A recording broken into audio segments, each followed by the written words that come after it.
नमस्कार मित्रों। तो जैसा कि हमने आपको बताया है कि हमने व्हाट्सएप पर ग्रुप बनाया है, 24 घंटे के अंदर आपको हर सवाल का जवाब मिलेगा। तो देर मत करिए, आप वीडियोस को पूरा देखिए और जो सवाल ना समझ में आए उसका उत्तर पूछिए। तो आज हिमालय की इस श्रृंखला में हमारा ये तीसरा वीडियो है और तीसरे वीडियो में हम आपको बताएंगे हिमालय के प्रमुख दर्रे, साथ ही साथ जो ग्लेशियर अक्सर परीक्षा में पूछे जाते हैं। बिल्कुल मानचित्र के साथ हम आपको वो दिखाएंगे, उनकी स्थिति दिखाएंगे। पिछले अध्याय को अगर आपने सही से देखा है तो आपको ये स्पष्ट रूप से समझ में आ गया होगा कि ट्रांस हिमालय में काराकोरम, लद्दाख और जास्कर की श्रेणियां कहां पर हैं और महान हिमालय का विस्तार कहां से कहां तक है। आज उसी के आगे हम इन क्षेत्रों में मौजूद दर्रों के बारे में बात करेंगे और बात करेंगे ग्लेशियर के बारे में। पहले मैं आपको दिखा दूं, ये जो हरे रंग के हैं आपको नजर आ रहे होंगे, ये है ग्लेशियर हिमनद। मैंने उनको ज्यादा महत्व दिया है जिनको परीक्षा में पहले पूछा गया है या जिनका अपना महत्व है। और जो आपको ये काले काले नजर आ रहे होंगे, ये है पास, दर्रा। देखिए दर्रा क्या होता है, पहले ये जान लेते हैं। दर्रा को अंग्रेजी में पास बोलते हैं। जब आप बड़ी बड़ी पर्वतमालाएं देखते हैं, ऊंची ऊंची चोटियां देखते हैं, तो वहीं से कहानी समझ में आ जाती है कि वहां से नदी का गुजरना बहुत मुश्किल होता होगा। आदमी को एक पहाड़ से दूसरे पहाड़ पर जाना है तो क्या पहाड़ की चोटी पर चढ़कर जाएगा वो? आप ही बताइए। तो क्या होता है कि पहाड़ों की एक श्रृंखला के बीच में एक ऐसा मार्ग, पास, जहां से आप एक पहाड़ से दूसरे पहाड़ पर जा सकते हैं। बृहत हिमालय में दर्रे नहीं है, मैंने आपको बताया था, क्योंकि वहां पर बहुत ही कम दर्रे मिलते हैं। वो संलग्न चोटी है, ऊंचाई पर बहुत ही चोटी बनाती है, जिससे क्या है वहां पर जो दर्रे बने हैं वो 5000 मीटर से भी ज्यादा ऊंचाई पर बने हैं। बहुत ऊंचाई पर जाना पड़ता है वहां पर दर्रों के लिए, रास्तों के लिए। दर्रा एक प्रकार से पास है और ऐसे दर्रों पर ज्यादातर नदियां गुजरती हैं। नदियां क्योंकि अक्सर रास्ता ढूंढ ही लेती हैं, वो मदद करती हैं पास बनाने में, इसलिए दर्रों से नदियों का प्रवेश आम बात है। और ग्लेशियर की अगर मैं बात करूं तो ग्लेशियर जैसे हिमरेखा की हमने बात करी थी कि 4400 मीटर ऊपर जाने पर 165 मीटर ऊपर जाते ही 1 डिग्री सेल्सियस तापमान कम हो जाता है। मतलब 4400 मीटर ऊपर जाते ही हिमरेखा आ जाती है। तो वो 4400 मीटर की हिमरेखा पूर्वोत्तर भारत के हिमालयज में पड़ती है। यहाँ तकरीबन 5000 मीटर की ऊंचाई पर बर्फ, पानी नहीं मिलता, बर्फ ही मिलती है। वहीं से निर्मित होते हैं हमारे ग्लेशियर, उन्हीं की हम बात करेंगे। सबसे पहले बात करते हैं हम दर्रों की।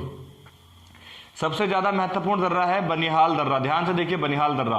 एक बार आप कश्मीर के इस भौगोलिक परिस्थिति को देखिए, जम्मू कश्मीर के, ये जो आपको दिख रहा है ना हरा हरा डॉट लाइन, इसके पार हमारा क्षेत्र नहीं है। ये है POK, पाक ऑक्यूपाइड कश्मीर। जबकि ये जो डॉट लाइन है ये है COK, चाइना ऑक्यूपाइड कश्मीर। ये हमारा हिस्सा नहीं है। और ये जो आपको दिख रहा है ना, ये सियाचिन का इलाका है। सियाचिन ये ग्लेशियर है। सियाचिन ग्लेशियर संसार का सबसे ऊंचाई पर स्थित ग्लेशियर है। ऊपर मैंने आपको पिछले अध्याय में पढ़ाया था, ये काराकोरम श्रृंखला है। ऊपर ये सीरीज काराकोरम की है। काराकोरम शॉर्ट में K2, जो भारत की सबसे ऊंची चोटी भी है, K2 गॉडविन ऑस्टिन। तो ये K2 की चोटी है। यहाँ पर सियाचिन है, सियाचिन के नीचे कारगिल है। ये वही कारगिल का युद्ध क्षेत्र है, ये POK में। देखिए जो भारत पाकिस्तान की विभाजन रेखा है उसको हम बोलते हैं रेड क्लिफ लाइन। लेकिन ये जो लाइन है ना, जो 1947 के बाद बनी है, इसको हम बोलते हैं लाइन ऑफ कंट्रोल, LOC। तो यहीं पर है कारगिल, जिस पर युद्ध भी हुआ था। हम कारगिल की बात ही नहीं कर रहे। वैसे सियाचिन, ये जो आपको इलाका दिख रहा है, सियाचिन संसार का सबसे ऊंचाई पर स्थित ग्लेशियर और संसार का सबसे बड़ा ग्लेशियर वैसे भूखंड के अंदर। 75 किलोमीटर इसकी लंबाई है। और यहीं पर देखिए ये आपको नजर आ रहा है बॉर्डर का इलाका। ठीक, चलिए अब हम बात करते हैं आगे। काराकोरम की इस श्रृंखला में 4 प्रमुख ग्लेशियर हैं जो परीक्षा में पूछे जाते हैं। देखिए इधर है बाल्टोरा, ध्यान से देखिए बाल्टोरा। चोंगोलुग्मा नीचे है, बाल्टोरा, चोंगोलुग्मा, हिस्पर। ये जो बड़ा सा अंतर दिख रहा है आपको, हिस्पर। ये है बियाफो, थोड़ा आगे जाकर के है बियाफो, ये रीजन है बियाफो का। ये है बाल्टोरा, वो है बाल्टूरा, ये है बाल्टोरा। और ये है सियाचिन जो ग्लेशियर है। ध्यान से देखते जाइए आप, हरे हरे मैंने ग्लेशियर दिखाए हैं। इसके ऊपर आपको आफिल दर्रा नजर आ रहा होगा। पूरा सीरीज K2 की ये रेंज है काराकोरम की। आपको ये नजर आ रहा होगा आफिल दर्रा। मैंने आपको पहले पिछले अध्याय में बढ़ाया है कि जो ट्रांस हिमालय है, इसका जो क्षेत्र है काराकोरम, ये क्षेत्र बृहत हिमालय से पहले ही निर्मित हो गया था। और ये हमारी प्लेट का हिस्सा भी नहीं है, ये यूरेशियाई प्लेट का हिस्सा है। जबकि बाकी का हिमालय वो आपका इंडो ऑस्ट्रेलियाई प्लेट का हिस्सा है। तो देखिए ये जो आफिल दर्रा है ये जोड़ता है, काराकोरम सीरीज के अंतर्गत है, ये जोड़ता है सियाचिन ग्लेशियर को सीधे सिक्यांग प्रांत से। तिब्बत के शिक्यांग प्रांत से जोड़ता है आफिल दर्रा। ये तकरीबन 5000 मीटर की ऊंचाई पर है। नॉर्मली यहाँ पर सबसे ऊंचा ग्लेशियर है सियाचिन।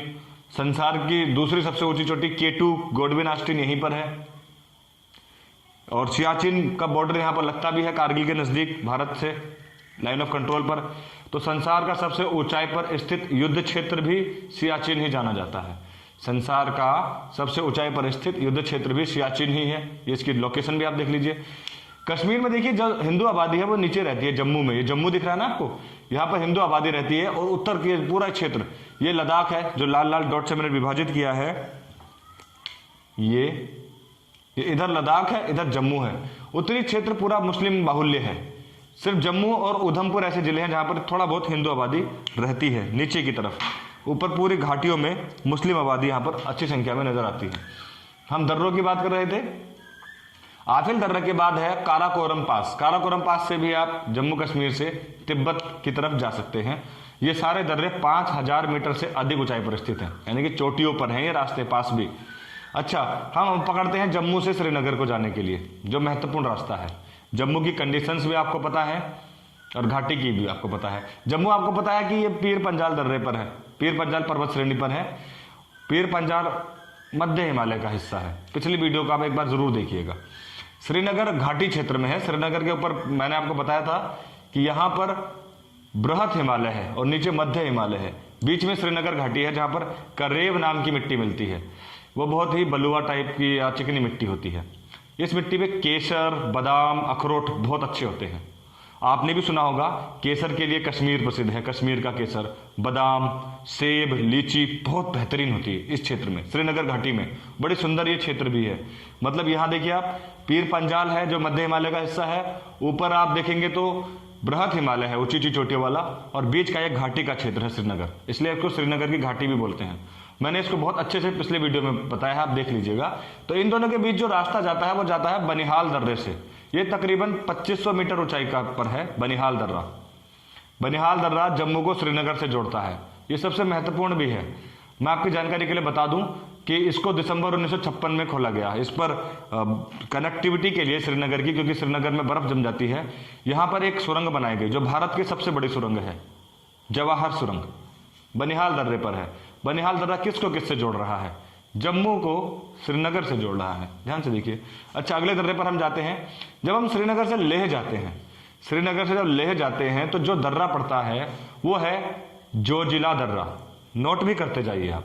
श्रीनगर से जो रास्ता दिख रहा है ना आपको पास, हिमालय रेंज में लद्दाख की तरफ, श्रीनगर घाटी क्षेत्र में है, फिर बृहत हिमालय पार करके आता है लद्दाख। तो श्रीनगर को लेह लद्दाख से जोड़ने वाले दर्रे का नाम है जोजिला दर्रा। आशा करते हैं आप सब सही से समझ पा रहे होंगे।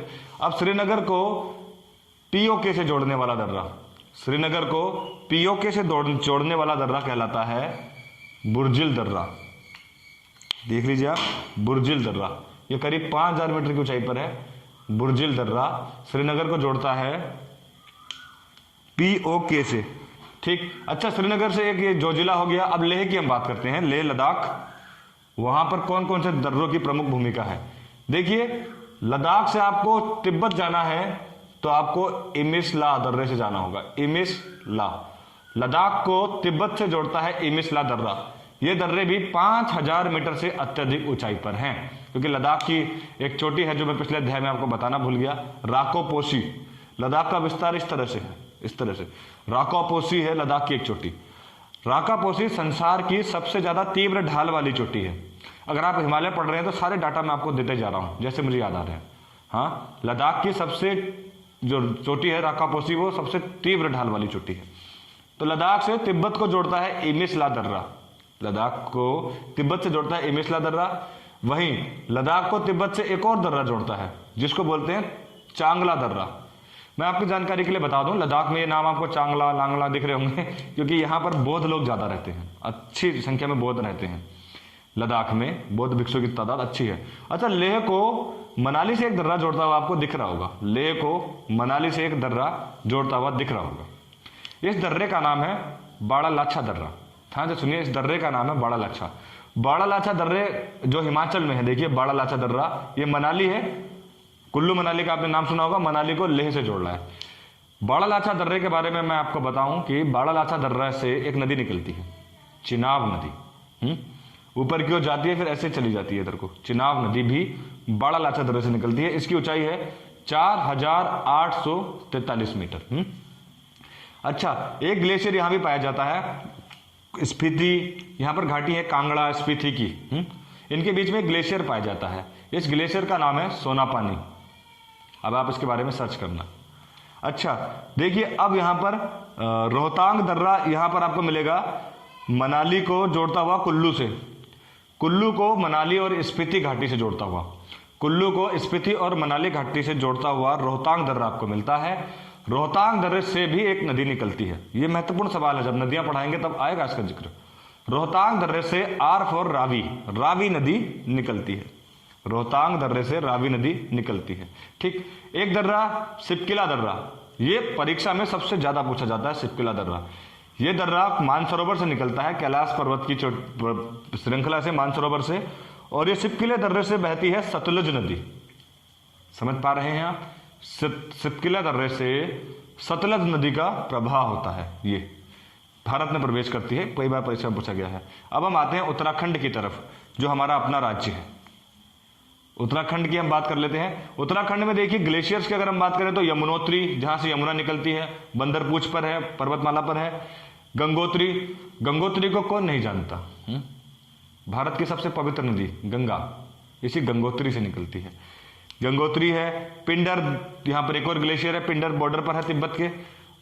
और मिलन ग्लेशियर के बारे में भी परीक्षा में पूछा जाता है। आपसे पूछा जाएगा मिलन ग्लेशियर निम्न में से किस राज्य में है, तो आपका उत्तर होगा उत्तराखंड में है। ठीक, अब हम बात करते हैं दर्रों की। यहां पर देखिए एक मुलिंगला दर्रा है। मुलिंगला दर्रा उत्तराखंड को तिब्बत से जोड़ता है। मुलिंगला दर्रा, मुलिंगला दर्रा उत्तराखंड को तिब्बत से जोड़ता है।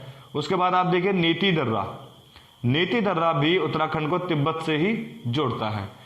यहां पर माणा दर्रा, माणा को माना जाता है भारत का अंतिम गांव, यानी कि तिब्बत की सीमा पर है। माणा दर्रा भी तिब्बत को उत्तराखंड से जोड़ता है। एक महत्वपूर्ण दर्रा है लिपुलेख दर्रा, जो बिल्कुल बॉर्डर पर है, भारत, नेपाल और तिब्बत के। ये तीनों देशों की एक सीमा बनाता है, तीनों का बॉर्डर। अगर आपसे पूछा जाए निम्न में से कौन सा दर्रा भारत, नेपाल और तिब्बत की सीमा पर है, तो आपका सही उत्तर क्या होगा? लिपुलेख दर्रा। लिपुलेख दर्रा भारत, नेपाल और तिब्बत की सीमा पर स्थित है। तो मित्रों, ये प्रमुख ग्लेशियर और दर्रे थे जो अक्सर परीक्षा में पूछे जाते हैं। इसके बाद जो दर्रे बच गए हैं सिक्किम के, अरुणाचल प्रदेश के और पूर्वोत्तर भारत के, एक वीडियो अगली हमारी उन्हीं दर्रों पर होगी। तो मित्रों, हर बार की तरह एक बार फिर आपको ये वीडियो कैसा लगा हमें अवश्य बताएं। अगली वीडियो के लिए तैयार रहें और अपना मन लगा करके पढ़ाई पर ध्यान लगाए रखें। धन्यवाद।